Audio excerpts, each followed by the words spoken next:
Welcome into the Talkin Tide podcast once again on the Belly Up Podcast Network. I'm Chase Goodbread, sports columnist with the Tuscaloosa News, joined by Travis Reier, the longtime senior analyst at BamaOnline.com. You can get the Talkin Tide podcast anywhere you like to get them, Apple Podcasts and anywhere else. We are live on YouTube and Facebook as well. And the Twitter feed is Talkin_Tide. You can get links to all of our podcasts right there just as soon as they drop. So give us a follow there, give us a like and a subscribe on Facebook and YouTube as well. We want to thank Peterbrook Chocolatier of Tuscaloosa, our fine sponsor. Got a little sponsorship news in the works. We're not quite ready to spring yet, but soon enough we'll have more for you on that. And soon enough we'll have more Alabama football, at least some Alabama football that we can see, Travis. But Saturday, the Crimson Tide took to Bryant-Denny Stadium and scrimmaged for the first time of fall camp. But, of course, as always, that fall first scrimmage closed to media. Little bit of chatter has fallen out of it. Apparently a solid day for Jalen Milroe, which certainly I know Alabama fans would be glad to know. Jermaine Burton, a guy who apparently performed pretty well as well. Context always difficult, though, Travis, because beyond what you hear, all you get to go on is a Nick Saban press conference, which I thought was pretty revealing, frankly. Went about 10 minutes late in the afternoon on Saturday. But next week's scrimmage, intel will probably be a bit easier to get our mitts on. Yeah, context is king. And unfortunately, as is typically the case, especially with this first scrimmage of fall camp, it's difficult to paint that picture for you. Is it ones versus twos in some situations? Is it goal line work? Is it red zone? Is it 2-minute, 4-minute offense? There's a lot of different situations that are incorporated into these scrimmages. But yeah, as far as a overriding theme, starting with the quarterback situation, if those guys went into it, Milroe, Simpson, and Buckner on Saturday, between what you've heard or I've heard or the buzz that's been out of there since Saturday, doesn't sound like that's changed all that much, Chase.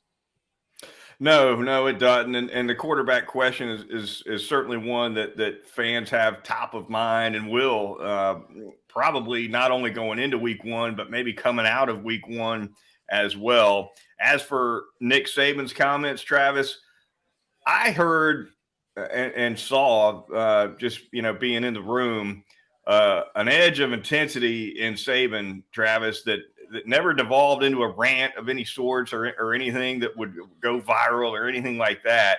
But he came off that practice field hot. I don't think there's any question. I don't think he was thrilled with what he saw overall, just in general terms. Was quick to mention some drops by wide receivers, some more difficulty with penalties as well. And those are two areas where Alabama fans are used to seeing problems, at least have been used to it for the last year or so. Those certainly, and physicality, it sounds like he's looking for a little bit more brute strength on that line of scrimmage as well. Although, as Saban did point out in the news conference, this is only the third time they've been in full pads. And so it could take a little time to get acclimated and maybe get the physicality that you want out of everybody who's going to be playing a big role on the team. I think the practice immediately before the scrimmage, I think, as you noted in a watch along on 3, they weren't in shoulder pads, just helmets out there and more of a walkthrough really before a scrimmage, which is to be expected. It is. That's pretty much what you're going to see on the eve of a scrimmage. But yeah, and look, had we mentioned that it's 1,000 degrees at 12:30, 1 o'clock when they get this thing going at Bryant-Denny Stadium. So, as is usually the case for Nick in that situation, he's looking as much at can you sustain in those type of conditions when they are just absolutely at their worst. And that was the case also on Saturday afternoon. He obviously likes that. He wants to bring all of these things together and be able to get the most thorough evaluation he can of each individual on that roster. So, no doubt, consistency or a lack of it, still a continuing theme.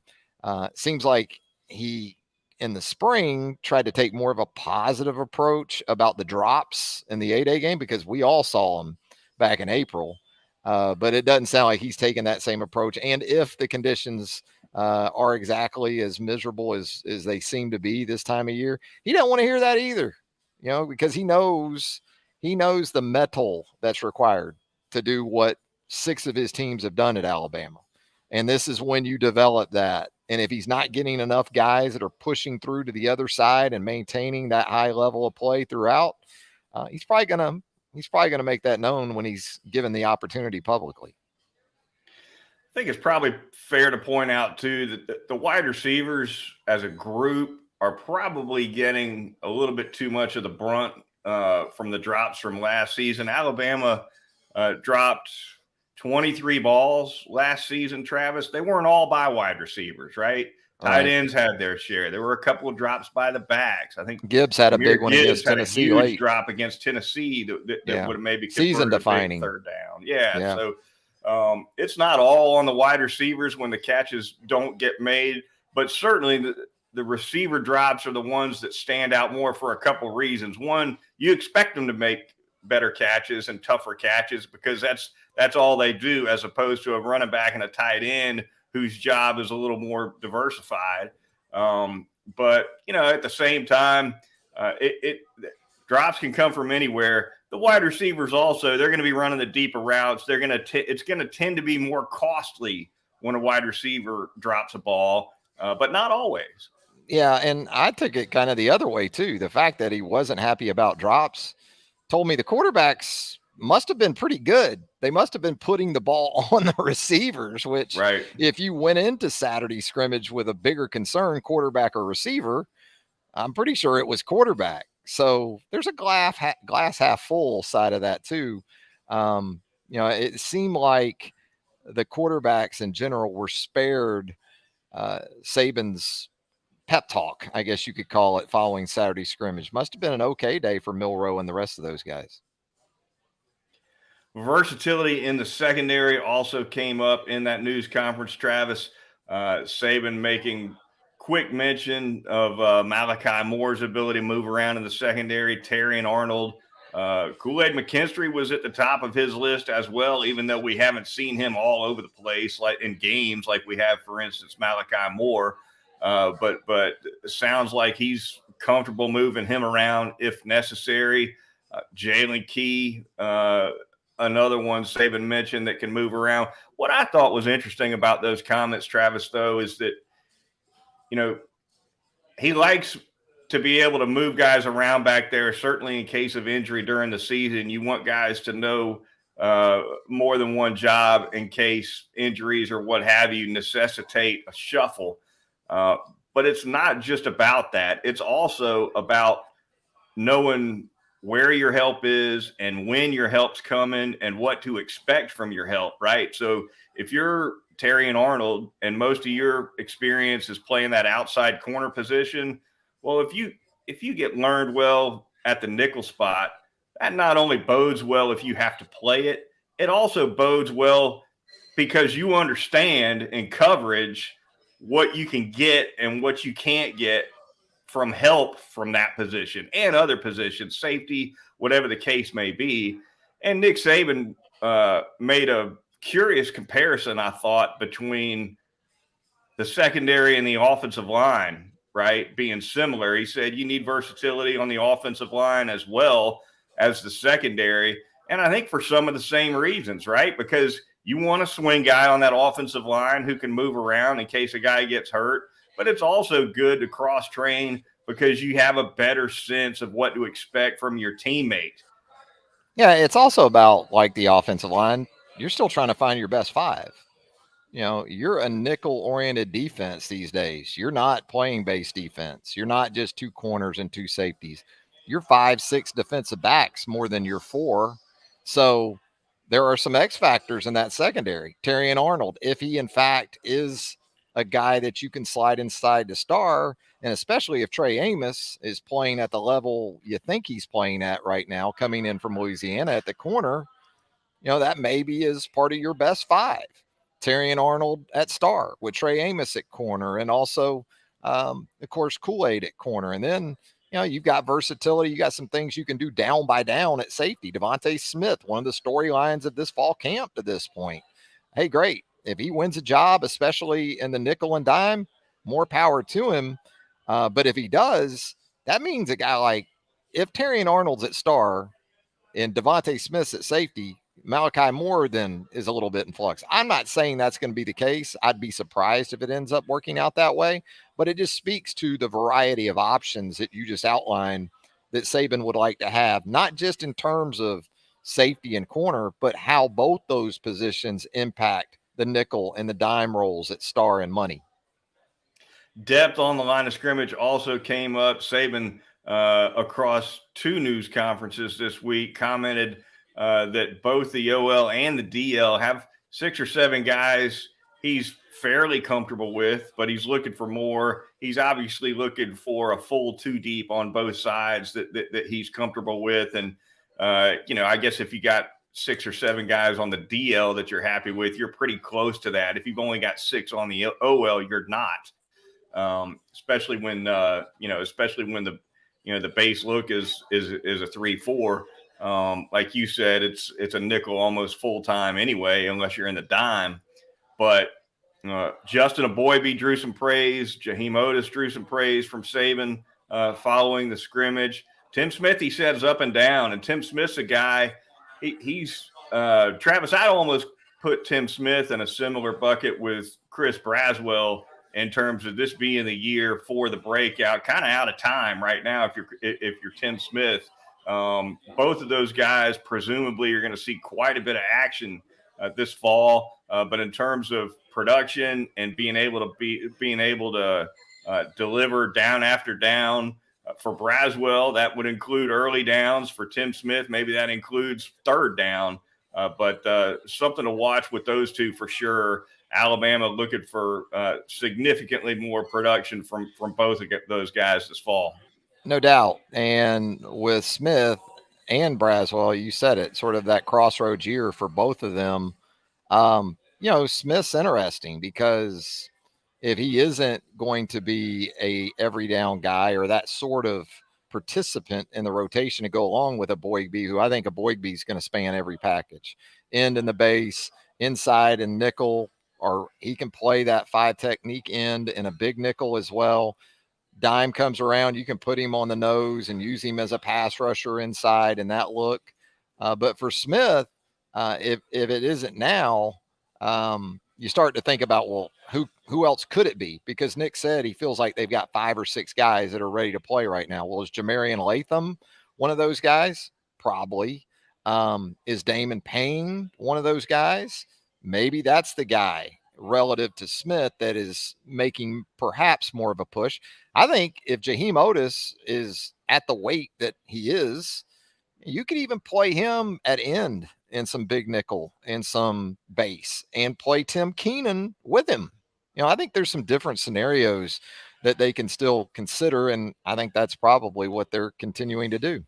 Yeah, there's no doubt. There's some options up front on both sides. Sounds to me like the OL and Nick Saban lamented a little inconsistency on the offensive line for the first scrimmage. Nevertheless, he's been pretty high on most of those guys across that offensive front.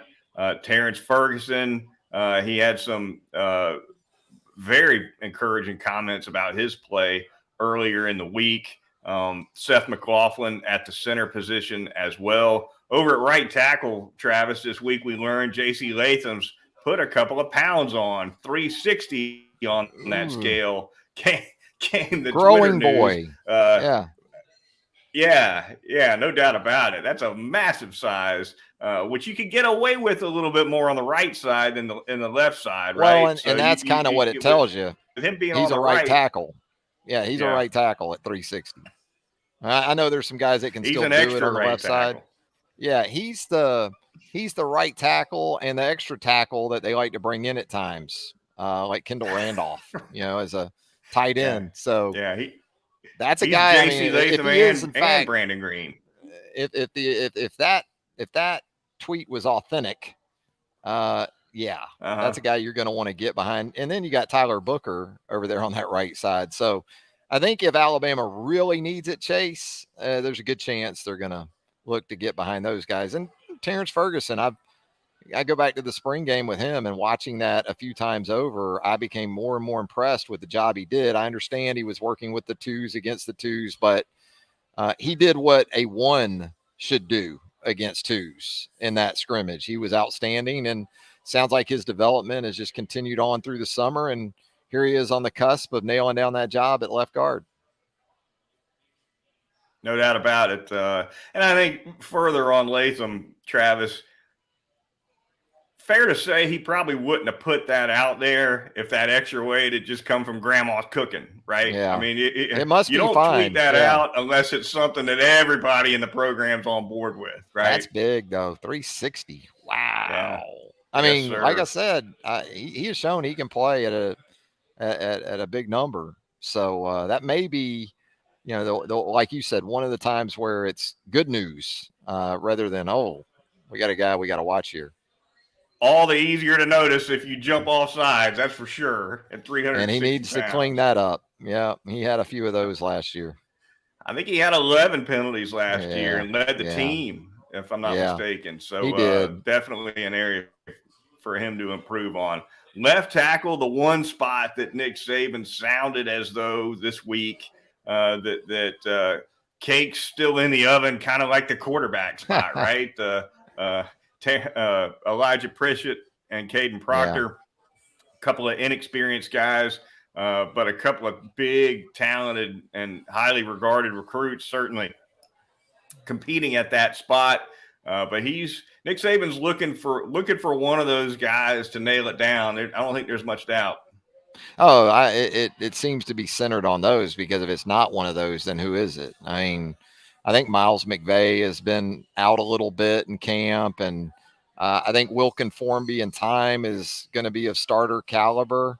Ola Salinen, we've seen probably more inside, certainly in the spring, than at tackle. So got to come from one of those two guys. And kind of feels like the longer this thing goes on, probably the better it is for Caden Proctor, because he's the guy that should need more time to get there. And so if Pritchett doesn't nail it down or hasn't nailed it down, that would seem to bode well for Caden Proctor.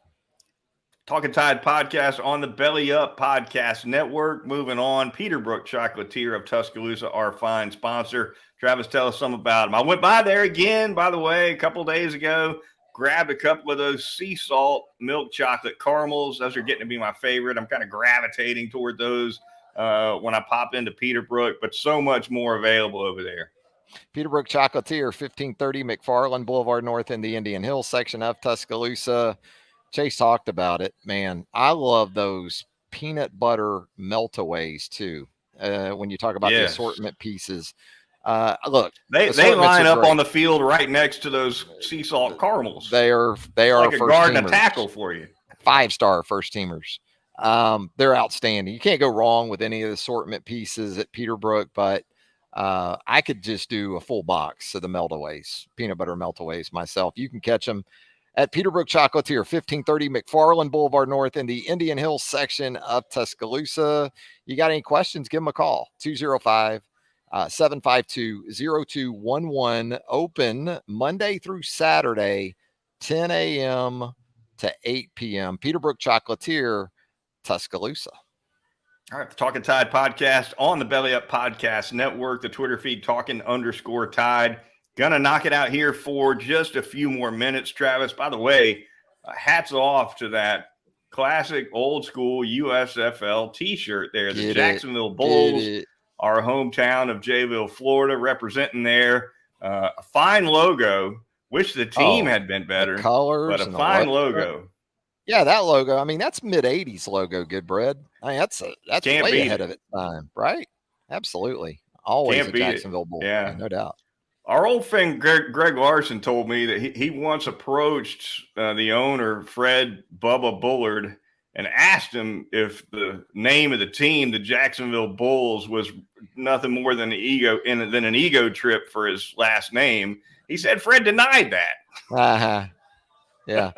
Well, I mean, when you think about USFL owners, there were no egos involved with those guys, Right. Chase. I mean, history has proven that. There were Yeah, no of course egos. not. No egos in that mix. None. A lot of fun, those Jacksonville Bulls. 1984 and 5, I believe, was the existence there. All right, Travis, before we get out of here, wanted to mention quickly the names popping in on this annual fall camp guest speaker rotation that Nick Saban has going. Pete Rose, the hit king, Charlie Hustle drops in on the football team. And then just a day or two later, Doc Rivers, NBA head coach, recently let go by the Philadelphia 76ers, in the house as well. Who's next? I mean, gee, you want to talk about some people that can grab attention? I'd love to hear from Charlie Hustle, but I'd like to do it in a dimly lit bar in downtown Tuscaloosa, Get him maybe at the end of that corner of that bar at Heat Pizza in downtown Tuscaloosa, that one corner with the Paul Bear Bryant doing the X's and O's on the clear board up there in that corner where we podcast from before. I'd like to get him down there and then be able to get the real goods out of Pete Rose, the real stories, because they would probably produce an audible gasp if you were able to do that. But you know what it gets me to thinking too, Chase? Why would you do anything if you're these people, sports, whatever background they come from, then do this speaking tour in August? I mean, every school does it now. You talk about areas of football or program building that Saban has been so innovative. He kind of broke in this speaker thing too, didn't he? I mean, it's what I first remember, especially at the college level. No doubt about it. I'm curious though, Travis. I'm gonna. So every once in a while, I ask you to give me an over/under. I want the over/under on the number of Alabama players who really knew who Pete was before they heard his name on that speaker. That total is half, 0.5. That's your total. Half. A hook. It's been a while since one hook. Pete's been not involved. A number and a hook. A hook. That would be the total. Yeah. He's almost 35 years removed from being a manager, much less a player. You're right. It's but the only person in that meeting room that it matters to, or matters who knows him, Nick Saban. If Nick wanted to hear Charlie Hustle, guess what? Yeah, that could have just been for Nick. Yeah, Pete could give you some stories. There's no question. If you could get him to hang out in Tuscaloosa for a night, there's no doubt about it. Yeah, I don't want the video. I don't want the video in the team meeting room. I want the interaction in Saban's office. Before that, right? I want to hear what they talked about. Yeah. Pete's not afraid to come with some of those great stories in a public setting either, though. No. He's a fine storyteller. It's the clubhouse for Pete, no matter where he's at. Pete's always in the clubhouse. There's no doubt. I ran across, I'll be quick with this because we're off the Alabama football topic for sure, but I ran across a video of Pete Rose telling a great story the other day. I was in the middle of a YouTube rabbit hole and came across Pete talking about his years, I think, with the Reds at that time. Pete, of course, had a gal in every town when he would travel around as one of the best players in Major League Baseball. They were in Houston, Travis, playing the Astros.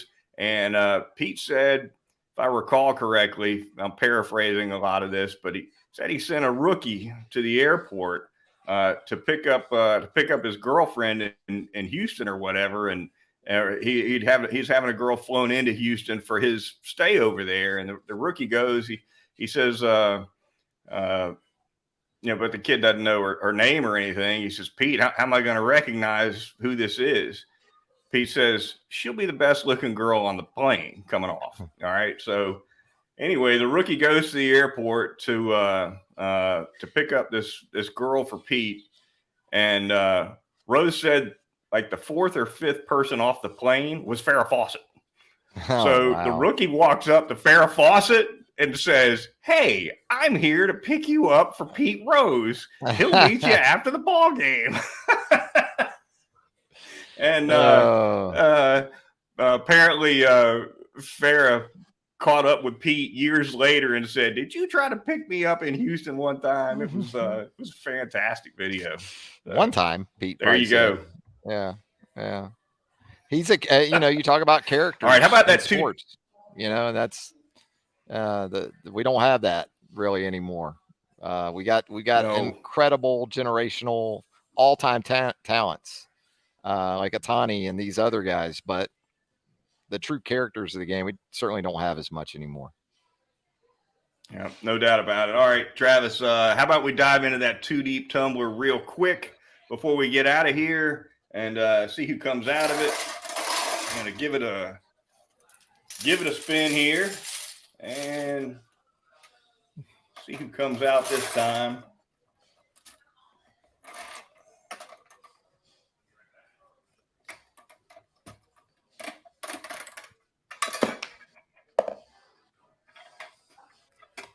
And here we go.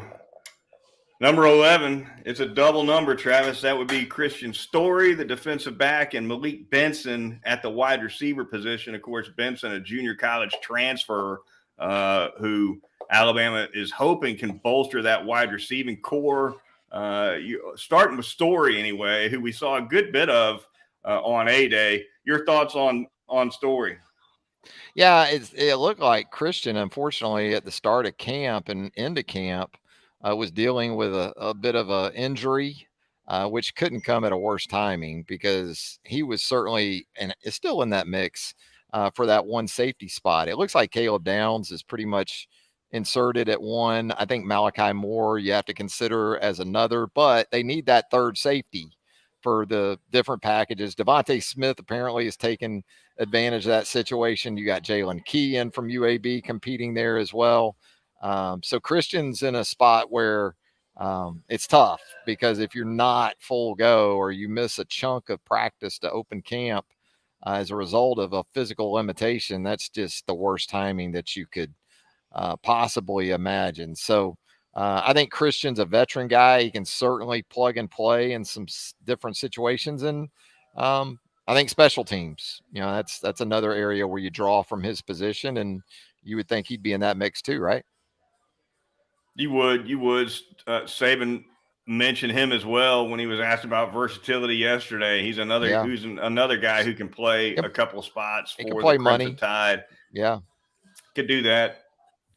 Not the biggest guy in the world for sure, but he's somebody who could see definitely some action this fall. Travis, what about Malik Benson, the wide receiver, who's kind of come in with a lot of hype, one of the top junior college wide receivers in the country as a signee, enters a situation where Alabama could definitely use some help, could definitely use a vertical stretch guy if they get it.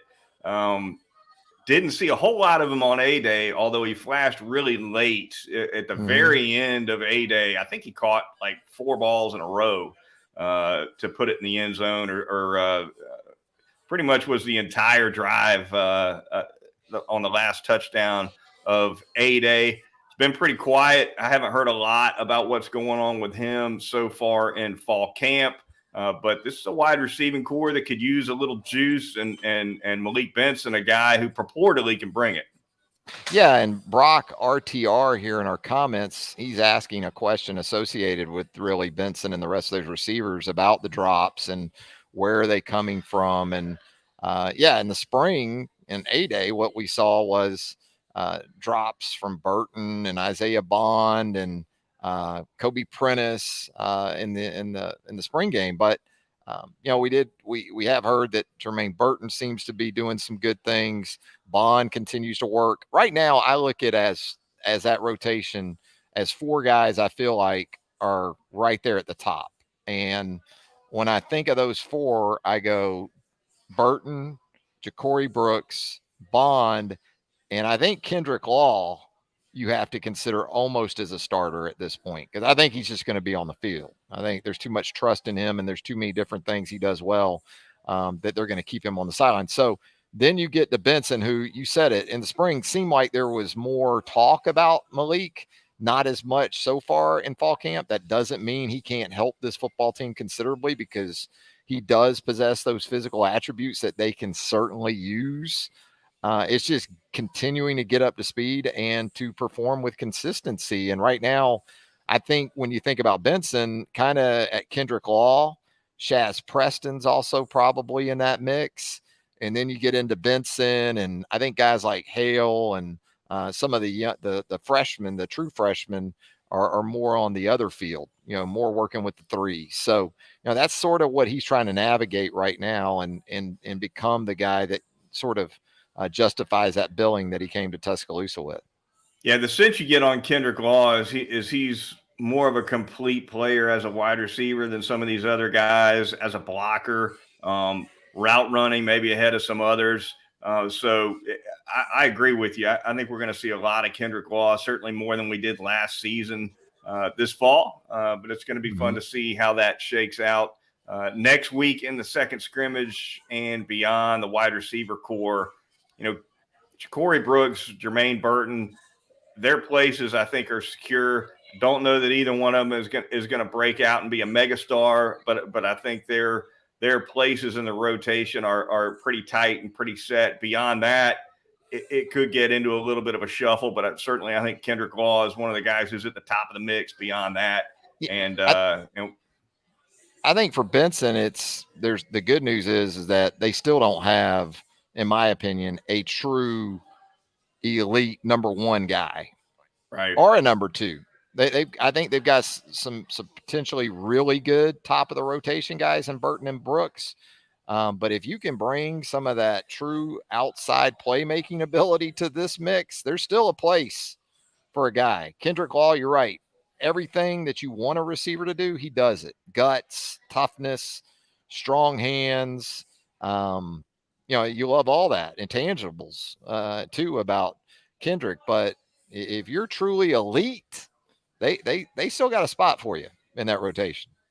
No doubt. That is going to do it for this edition of the Talkin Tide podcast. A little early. We normally broadcast on Sunday nights. Decided to come a little bit earlier with this one. We'll definitely be back again next weekend to discuss the Crimson Tide's second and final scrimmage of fall camp. Until then, for Travis Reier, the longtime senior analyst at BamaOnline.com, I'm Chase Goodbread, the sports columnist with the Tuscaloosa News, and we'll talk to you then right here on Talkin Tide.